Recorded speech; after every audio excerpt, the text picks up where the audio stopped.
बारिश की नमी अभी भी सड़क के किनारों पर जमी थी।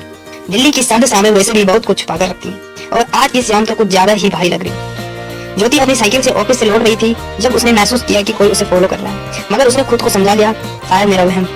ज्योति एक स्कूल टीचर थी, सीधी सादी लेकिन दिल से बहुत इमोशनल। उसकी जिंदगी में सब कुछ सामान्य चल रहा था जब तक कि उसकी जिंदगी में आयुष की एंट्री नहीं हुई। आयुष एक सॉफ्टवेयर इंजीनियर जो हाल ही में बंगलोर से दिल्ली ट्रांसफर हुआ। उनका पहला मिलना मेट्रो स्टेशन पर हुआ जब ज्योति के सामने एक बच्चा प्लेटफॉर्म के किनारे गिरने वाला था और आयुष ने तुरंत छलांग लगाकर उसे बचा लिया। तुम ठीक हो? ज्योति की आंखों में डर था।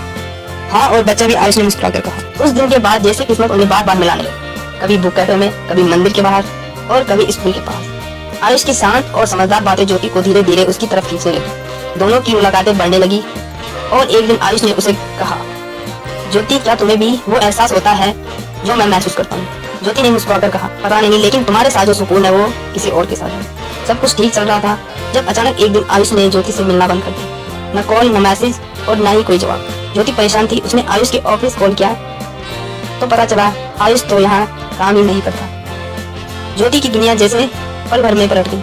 वो इंसान जो उसकी जिंदगी में इतना प्यार और अपनापन लेकर आया था वो एक झूठ था। उसने आयुष के बारे में सब कुछ खुद जानने की ठानी। उसने उन सभी जगहों पर जाना शुरू किया जहां उनकी मुलाकात हुई थी। फिर एक दिन उसे उसी बुक कैफे में एक पुरानी मैगजीन मिली जिसमें एक न्यूज छपी थी। बंगलोर के नामी साइबर एक्सपर्ट आयुष शर्मा की मौत 2 साल पहले एक सड़क दुर्घटना में। ज्योति को जैसे झटका लगा। वो तस्वीर वही आयुष था, लेकिन मैंने तो उससे बात की है, उसे छुआ है, वो तो जिंदा था। ज्योति की आंखों में आंसू और दिमाग में सवालों का तूफान था। वो पुलिस के पास गई, लेकिन उन्होंने हंसते हुए कहा, मैडम आप बहुत इमोशनल हैं, शायद कोई आपके साथ मजाक कर रहा होगा। लेकिन ज्योति हार मानने वालों में से नहीं थी। उसने आयुष के पुराने कॉलेज दोस्तों और सोशल मीडिया प्रोफाइल तक सब कुछ खंगाल डाला। तभी उसे एक सुराग मिला, एक एनजीओ जो अनाथ बच्चों के लिए काम करता था और जहां आयुष कभी वॉलंटियर करता था।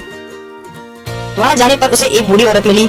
औरत ने कहा, बेटा आयुष तो बहुत अच्छा लड़का था, लेकिन उसकी मौत के बाद एक और लड़का यहाँ आया था जो हूबहू उसकी तरह दिखता था। नाम कुछ और बताया था, शायद रणवीर। अब कहानी एक और मोड़ ले चुकी थी।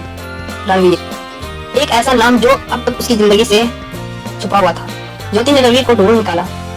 वो एक डिटेक्टिव निकला जो डबल लाइफ जी रहा था। असल में वह आयुष से जुड़ा हुआ था। बचपन में भी दोनों बिछड़ गए थे।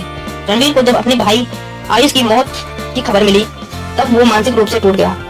वह अपने भाई की यादों को जीना चाहता था, उसकी अधूरी चीजें पूरी करना चाहता था। ज्योति से मिलकर और उसे जानने का मकसद भी यही था कि वो जान सके आखिर आयुष क्या महसूस करता था। लेकिन समय के साथ रणवीर को ज्योति से सच्चा प्यार हो गया। अब ज्योति की आंखों में आंसू थे।